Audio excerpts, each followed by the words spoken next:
My younger sister was kind of young too, but she could walk a little. I think I remember.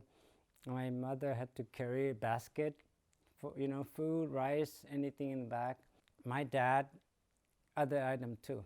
One of the secret thing a lot of young people don't realize, they have to carry the silver bar on their waist and around the belt. They have these special cloth pocket that they carry, and they sew it together, and they carry around the waist or linger around the back or however it is.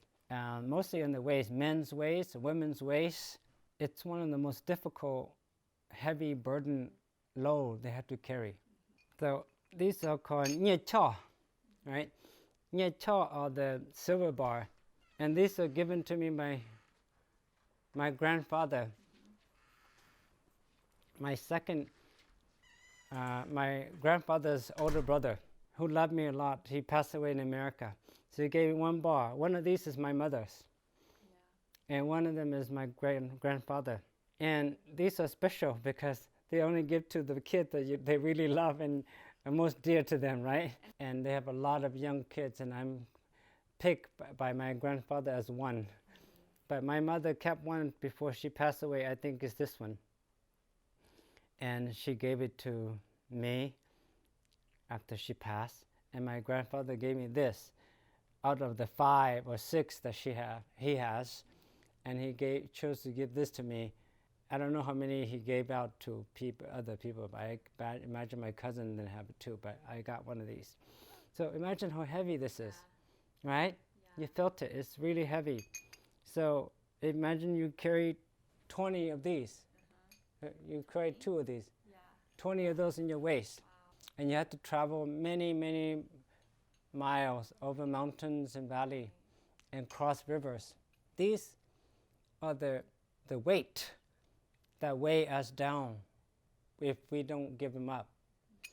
Of course, I heard some people, some Hmong family, bury these. And there are other people that are now finding them. Okay, because the rain exposed these out, and they found them, a big chest full of these silver bar. These are the irony of our journey as Hmong too. And imagine crossing the Mekong River with these. So then your parents would have like 20 of them on their waist? I can only speculate that there's around that much, but probably more, some of them. Yeah. They start out with, if they're able to carry, usually donkey. They use donkey to transport them for a while, right? But then donkey can only go so far. Can go only a certain limit of the mountains, and so many difficult terrain. So they can't carry them anymore. They have to carry what they can and bury the rest. Right. So I imagine I can carry 10, 15 of these only. More than this, it would be hard. Yeah.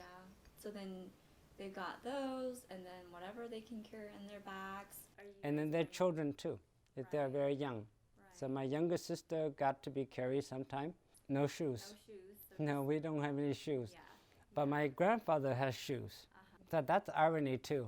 Because with shoes, and you only have one pair of shoes, and you're traveling months through the jungle, when that pair of shoe is torn, your feet is exposed. Your soft feet are exposed to the element, and they are easier cut than people who are barefooted before, because they have tougher callus on their foot.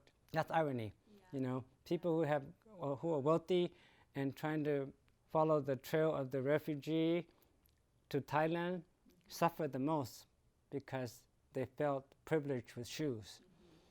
But at the end, the shoes were all torn down, and they were cut by bamboo, cut by thorns, and all those things. And so it makes infection easier to settle in, and many people die, especially my grandfather, that way.